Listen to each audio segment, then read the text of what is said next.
उम्मीदवारों के नामों पर किया जाएगा रिव्यू।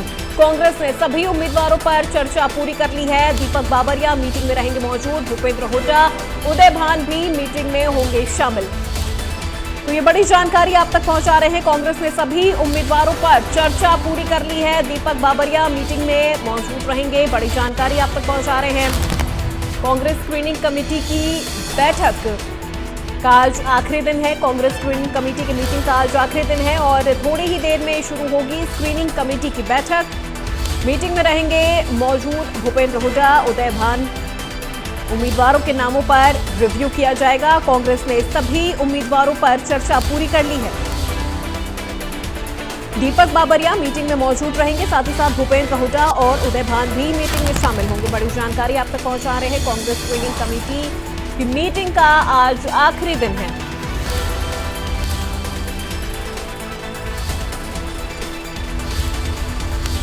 कांग्रेस स्क्रीनिंग कमेटी की मीटिंग का आज आखिरी दिन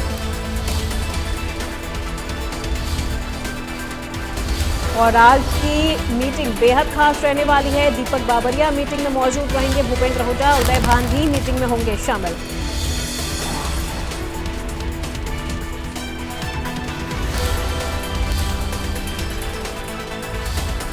थोड़ी ही देर में शुरू होगी स्क्रीनिंग कमेटी की बैठक। कांग्रेस ने सभी उम्मीदवारों पर चर्चा पूरी कर ली है।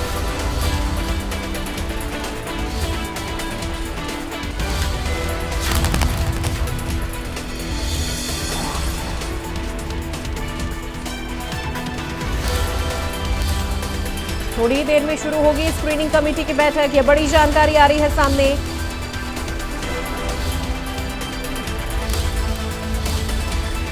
और कांग्रेस ने सभी उम्मीदवारों पर चर्चा पूरी कर ली है। यह बड़ी जानकारी आप तक पहुंचा दें।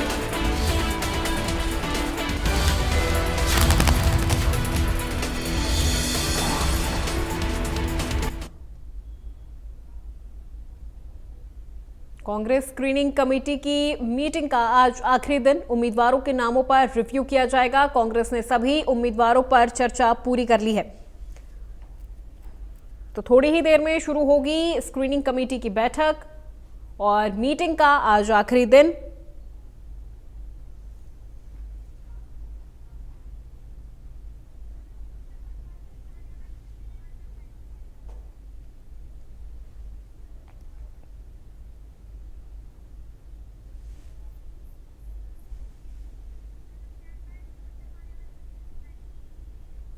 और चलिए सीधे रुक करते हैं हमारे ब्यूरो चीफ दीपक शर्मा का, जो इस वक्त हमारे साथ जुड़ चुके हैं तमाम अपडेट के साथ। दीपक, देखिए कल जो मीटिंग हुई थी उसके बाद जिस तरह से दीपक बाबरिया ने कहा था कि 90 की 90 सीटों पर हमारी चर्चा पूरी हो चुकी है और आज की मीटिंग को लेकर उन्होंने कहा था कि तमाम जो अपडेट है वो दे दिया जाएगा और कल हमारी लास्ट स्क्रीनिंग कमेटी की बैठक होगी और जो रिव्यू है उम्मीदवारों पर वो पूरी हो चुकी है।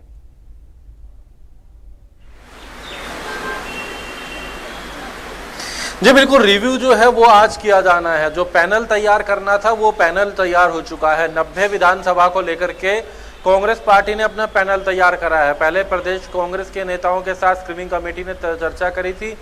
उसके बाद स्क्रीनिंग कमेटी की बैठक हुई प्रदेश के कुछ प्रमुख नेताओं के साथ, जैसे प्रदेश कांग्रेस के अध्यक्ष उदय भान, प्रदेश कांग्रेस के प्रभारी दीपक बाबरिया, हरियाणा के पूर्व मुख्यमंत्री भूपेंद्र सिंह हुड्डा, इनके साथ चर्चा की गई। सभी 90 विधानसभाओं पर पैनल बनाए गए। अधिकतर सीटों पर केवल एक ही नाम रखा गया, कुछ सीटों पर 2 नाम रखे गए, कुछ सीटें ऐसी भी हैं जहां 3 नाम रखे गए। और पहले दिन 19, उसके अगले दिन 35 और कुल मिला के 3 दिनों में 90 सीटों को कवर किया गया कांग्रेस के द्वारा, जिनका पैनल तैयार कर लिया गया। लेकिन इस पैनल को तैयार करने के बाद अगर हम बात करें तो यहाँ पर अब उसके ऊपर रिव्यू किया जाना है। रिव्यू एक बार, क्योंकि जो 3 दिन तक पैनल तैयार करे हैं उसको लेकर के रिव्यू किया जाना है। और दिल्ली में आपको दिखाना चाहेंगे, दिल्ली में ये हिमाचल भवन, जहां अब से कुछ देर बाद बैठक शुरू होनी है। पहले इस बैठक का समय 12:30 बजे का रखा गया था, लेकिन किन्हीं कारणों की वजह से कुछ समय में बदलाव किया गया। अब बताया जा रहा है कि अब से कुछ ही देर में ये बैठक शुरू होगी। बस इंतजार है तमाम नेताओं के आने का, जिसके बाद ये बैठक शुरू होगी और सभी 90 विधानसभाओं को लेकर के एक बार रिव्यू किया जाएगा, सब पर चर्चा की जाएगी। जो पैनल बनाए गए हैं, जो नाम रखे गए हैं, सर्वे के आधार पर भी उनके नाम पर अगर बात करें तो एक बार चेक किया जाएगा और उस आधार पर जो रिपोर्ट तैयार होगी वो रिपोर्ट पार्टी हाईकमान को भेजी जानी है। वो आज ही वो रिपोर्ट प्रदेश कांग्रेस के जो नेता हैं और इसके अलावा जो स्क्रीनिंग कमेटी है वो पार्टी हाईकमान को सौंपेगी, जिसके बाद 2 तारीख को कांग्रेस की जो सीईसी की बैठक है उसमें इस रिपोर्ट को लेकर के चर्चा की जाएगी, इन पैनल को लेकर के चर्चा की जाएगी। लेकिन फिलहाल अब इंतजार है आज की बैठक के शुरू होने का, जो रिव्यू बैठक है।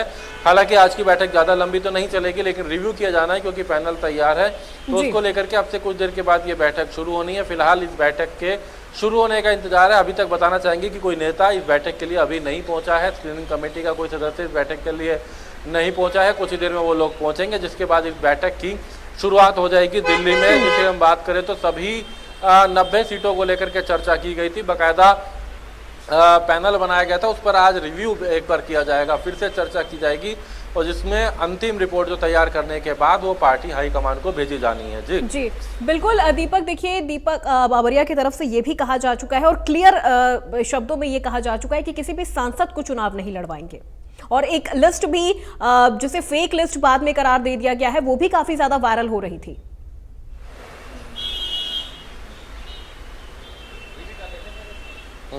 जी बिल्कुल, अगर बात करें तो लगातार कई संदेश दीपक बाबरिया की तरफ से दिए गए थे इस बैठक को लेकर के, और किस तरीके से रही चर्चाएं रही, किन मुद्दों को लेकर के चर्चाएं रही, इसको लेकर के। क्योंकि हम अगर बात करें तो हमारे साथ में इन खबर के एडिटर जो है, इन खबर हेडर के एडिटर हैं विनोद लामा जी, लगातार वो भी इस बैठक को पूरा लगातार इस पर नजर लगाए हुए। हम देख रहे थे पहले 3 दिन तक स्क्रीनिंग कमेटी की बैठक हुई, आज रिव्यू बैठक है। दीपक बाबरिया का पहले बयान आया कोई सांसद चुनाव नहीं लड़ाएंगे, वो प्रचार करेगा। कल एक और बयान आया था कि मुख्यमंत्री का चेहरा कोई पहले से तय नहीं है और हो सकता है बाद में किसी को भी हो, जैसा कि बीजेपी में नायब सैनी को बनाया गया था। किस तरीके से देखते हैं कांग्रेस की इस रणनीति को, इस चर्चाओं को? देखिए, इसमें गुटबाजी है कांग्रेस में, इसमें किसी से छुपा नहीं है। गुटबाजी में अपने अपने दाव सब लोग चलते हैं।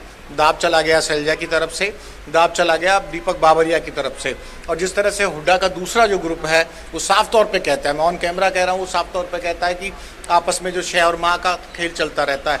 दीपक जी, जानकारी दीपक ये भी है इसमें कि सिर्फ शैलजा नहीं, जो मौजूदा बाकी सांसद हैं उन्होंने भी दावेदारी ठोकनी शुरू कर दी थी। यानी कि एक सांसद को टिकट दोगे तो और दावेदार हो गए थे, जयप्रकाश भी दावेदार हो गए थे, सोनीपत वाले सांसद भी दावेदार हो गए थे। तो ये रणनीति तो चलती रहेगी।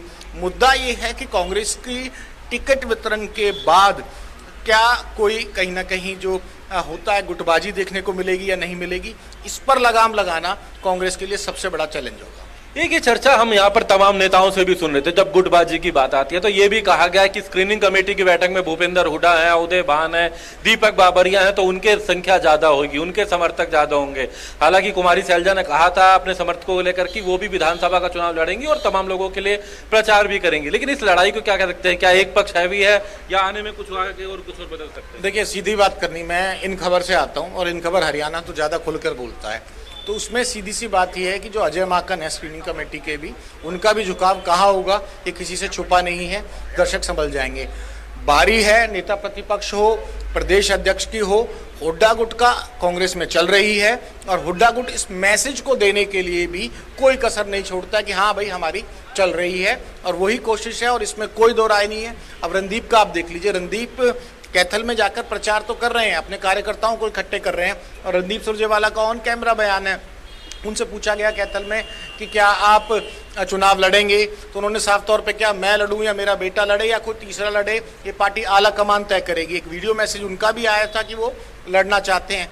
टेक्निकली क्या है कि 99 जो सांसद हैं कांग्रेस के, ऐसे में कांग्रेस किसी सांसद की शर्त पे किसी विधायक बनाना चाहेगी। राज्यसभा की सीट है और ये आप जानते हैं कि भाजपा की सरकार है केंद्र में, कोई राज्यसभा का मेंबर अगर कहीं जाता है उसके बाद दोबारा उसके जीत के विनिंग आने के चांसेस जिसको खड़ा करें, अगर नंबर गणित ना हुआ तो बहुत मुश्किल हो जाएगा। राजस्थान से वो हैं, राजस्थान में अब बीजेपी की सरकार है, तो ये एक बहुत बड़ा फैक्टर है जिसको बिल्कुल ठीक कहा आपने। और कुमारी शैलजा और रणदीप भी कोई छोटे लीडर नहीं है, सांसद तक मत आंकिए उनको। और देखिए, गाड़ियों का सिलसिला मुझे लगता है कुछ आने का सिलसिला शुरू हो रहा है और मीटिंग का इंतजार यहाँ दिखाना चाहेंगे, आप देखेंगे भूपेंद्र सिंह हुड्डा पहुंच चुके हैं, उदय भान पहुंच चुके हैं। प्रदेश कांग्रेस के अध्यक्ष हैं उदय भान, उनके साथ में हरियाणा के पूर्व मुख्यमंत्री हैं भूपेंद्र सिंह हुड्डा। वो बैठक के लिए यहां पर पहुंचे हैं क्योंकि 1 बजे का समय इस बैठक को लेकर के दिया गया था। और अब अगर बात करें नेताओं के जो आने का सिलसिला है वो शुरू हो चुका है, और क्योंकि सभी 90 सीटों पर चर्चा हो चुकी थी। और आज की अगर बात करें तो ये रिव्यू बैठक अगर कह सकते हैं। सर एक बात जरूर जानना चाहेंगे, 90 सीटों पर चर्चा होगी थी, कह सकते हैं आज रिव्यू रहेगा उनको लेकर के? हाँ, रिव्यू करेंगे। तो सभी नामों पर फिर से रिव्यू नहीं, उसमें जो दोबारा से जो भी होगा उसमें फैसले लेंगे। तो रिव्यू रहेगा आज अगर बात करें तो। यहाँ पर अगर बात करें तो सर आज कह सकते हैं रिव्यू किया जाएगा सभी नामों पर।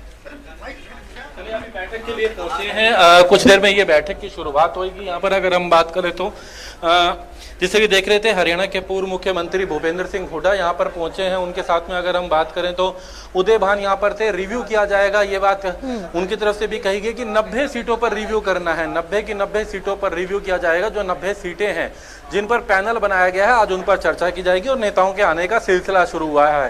पहले ही बैठक का समय 12:30 था, फिर 1 बजे रखा गया था, और हालांकि अब नेताओं के जो आने का सिलसिला है वो शुरू हो चुका है। जी बिल्कुल। और दीपक देखिए, ऐसे में जेजेपी के बागी विधायक और पूर्व मंत्री देवेंद्र पब्ली को भी टिकट न देने का भी ये इशारा कर दिया गया था दीपक बाबरिया की तरफ से। इसको लेकर क्या अपडेट है, कितनी सच्चाई है, क्या वाकई इन्हें टिकट नहीं दिया जाएगा इस बार?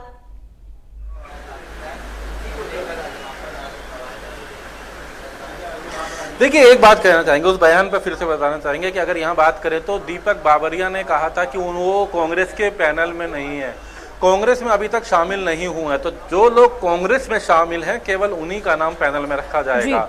जो लोग कांग्रेस के सदस्य हैं केवल उन्हीं पर कांग्रेस विचार कर रही है इस पैनल के अंदर।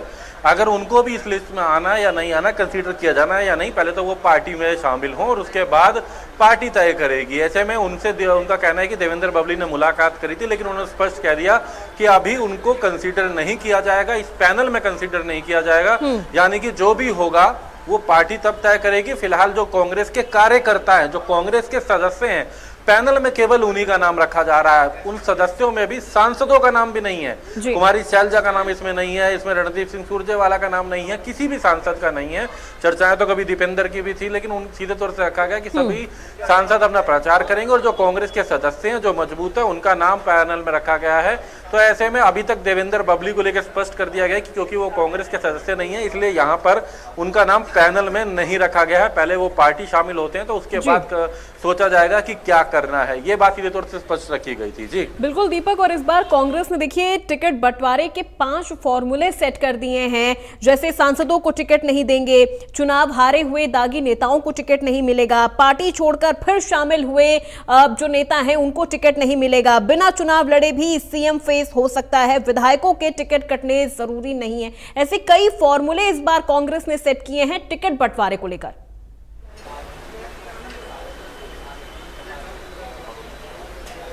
देखिए कांग्रेस ने कई फॉर्मूले तय जरूर करे हैं, जिसमें 2 बार जो हार चुके हैं चुनाव लगातार, उनको टिकट ना देने की बात है। अगर सर्वे रिपोर्ट उसकी आती है, उसके साथ में कुछ अगर ऐसा उनका कहना है कि कोई फीडबैक आता है कि वो मजबूत है, तो उसके बाद जरूर पार्टी हाईकमान विचार कर सकती है, लेकिन पैनल में नाम नहीं रखा जाएगा। एक बात कही गई थी कि कोई भी सांसद जो है उसका नाम पैनल में नहीं रखा जाएगा। लेकिन एक बात जरूर याद दिलाना चाहेंगे, हम 2005 में जब हरियाणा में कांग्रेस की सरकार आई थी, भूपेंद्र सिंह हुड्डा को उस समय मुख्यमंत्री बनाया गया था, तो भूपेंद्र सिंह हुड्डा भी विधानसभा का चुनाव नहीं लड़े थे उस वक्त, वो बाद में उन्हें चुनाव लड़वाया गया था। भूपेंद्र सिंह हुड्डा एक सांसद थे, पार्टी के प्रदेश के अध्यक्ष भी रहे थे, लेकिन बाद में उन्हें चुनाव लड़ाया गया था। ऐसा ही हाल ही में भी हमने देखा कि जब हरियाणा में अभी कुछ बदलाव हुए, तो जब नायब सिंह सैनी को मुख्यमंत्री बनाया गया तो वो विधायक नहीं थे, सांसद थे, उन्हें भी बाद में अगर बात करें तो चुनाव लड़वाया गया था विधानसभा का। ये पार्टी की रणनीति और इसी नियम को यहाँ पर भी ध्यान रखा जा रहा है कि फिलहाल किसी सांसद का नाम पैनल में नहीं रखा जाएगा। किसी भी अगर बात करें ऐसे व्यक्ति का नाम पैनल में नहीं रखा जाएगा जो 2 बार या इससे अधिक चुनाव हारा है।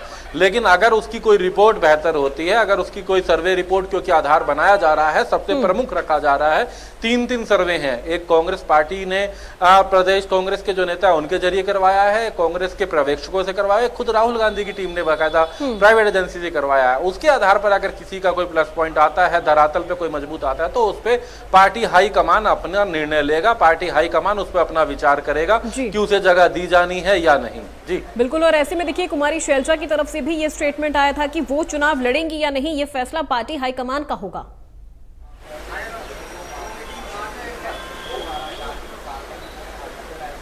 जी बिल्कुल, ये वो चुनाव लड़ेंगी नहीं या नहीं ये पार्टी का हाईकमान का निर्णय होगा, ये तमाम नेता कहते ही हैं। लेकिन कुमारी शैलजा बार बार कहती रही हैं कि वो केंद्र में रही हैं। जब कांग्रेस की सरकार थी, मनमोहन सिंह प्रधानमंत्री थे, उस समय वो पर्यटन मंत्री थी भारत की, केंद्र सरकार में मंत्री थी उस समय कुमारी शैलजा की बात करें। उसके बाद उनका कहना हो कई बार सांसद भी रही हैं, उन्होंने केंद्र की राजनीति करी है, लेकिन अब वो हरियाणा में काम करना चाहती हैं। हरियाणा में काम, इसलिए वो विधानसभा चुनाव लड़ने की इच्छा रखती हैं। उन्होंने ये अपना बयान दिया था कि वो चाहती हैं कि उनको भी विधानसभा का चुनाव लड़ा जाएगा तो उसके लिए जरूर लड़ेंगे और पार्टी से कहेंगे कि उनको मौका दिया जाए। लेकिन दीपक बाबरिया ने स्पष्ट किया था कि किसी सांसद का नाम नहीं रखा जा रहा है। अगर किसी को फिर भी लड़ना है तो जाकर के पार्टी के राष्ट्रीय अध्यक्ष से बात करें। फिलहाल सांसदों की जिम्मेदारी होगी कि वो जाकर के उम्मीदवारों के लिए प्रचार करेंगे। अगर किसी ने लड़ना भी है तो वो जाकर के राष्ट्रीय अध्यक्ष से बात करें। अगर पार्टी चाहेगी हाईकमान तो वो जरूर निर्णय लेगा। और यही कुमारी शैलजा ने कहा कि अगर पार्टी हाईकमान मौका देती है तो, लेकिन उन्होंने अपनी एक इच्छा जरूर सामने रखी थी कुमारी शैलजा ने। अगर बात करें तो यहाँ पर अगर बात करें तो फिलहाल जिस तरीके से मैं बताना चाहूंगा, फिर से एक अपडेट देना चाहेंगे कि हरियाणा के पूर्व मुख्यमंत्री भूपेंद्र सिंह हुड्डा वो यहाँ पहुंच चुके हैं। जैसा कि अब से कुछ देर पहले हमने तस्वीरें भी दिखाई हैं।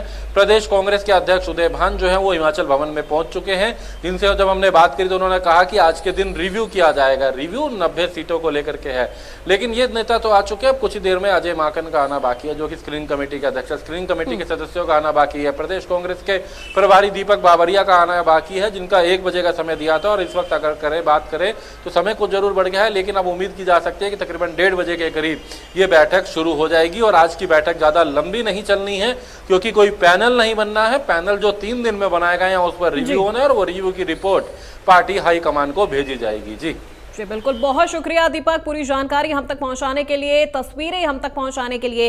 और इस बीच एक बड़ी खबर का रुख कर लेते हैं। इस वक्त की ब्रेकिंग न्यूज आपको बता दें, थोड़ी देर में शुरू होगी स्क्रीनिंग कमेटी की ये महत्वपूर्ण बैठक और कांग्रेस स्क्रीनिंग कमेटी की बैठक शुरू होगी। अब तक ये जानकारी हम पहुंचा रहे हैं, हमारे ब्यूरो चीफ दीपक भी तमाम अपडेट हम तक पहुंचा रहे हैं। बैठक में भूपेंद्र हुड्डा पहुंच चुके हैं, उम्मीदवारों के नामों पर रिव्यू किया जाएगा, पैनल बन चुका है। इसीलिए ये उम्मीद जताई जा रही है कि आज की ये मीटिंग बहुत ज्यादा लंबी नहीं होगी, क्योंकि सिर्फ रिव्यू किया जाना है उम्मीदवारों के नामों पर। तो थोड़ी ही देर में स्क्रीनिंग कमेटी की जो बैठक है वो शुरू हो जाएगी। कांग्रेस स्क्रीनिंग कमेटी की जो बैठक है वो शुरू होगी। तो आपको बता दें कि पैनल तैयार किया जा चुका है, सिर्फ उम्मीदवारों के नामों पर रिव्यू किया जाएगा। और अब से कुछ ही देर में ये बैठक शुरू हो जाएगी। बैठक में भूपेंद्र हुड्डा और उदय भान भी पहुंच चुके हैं।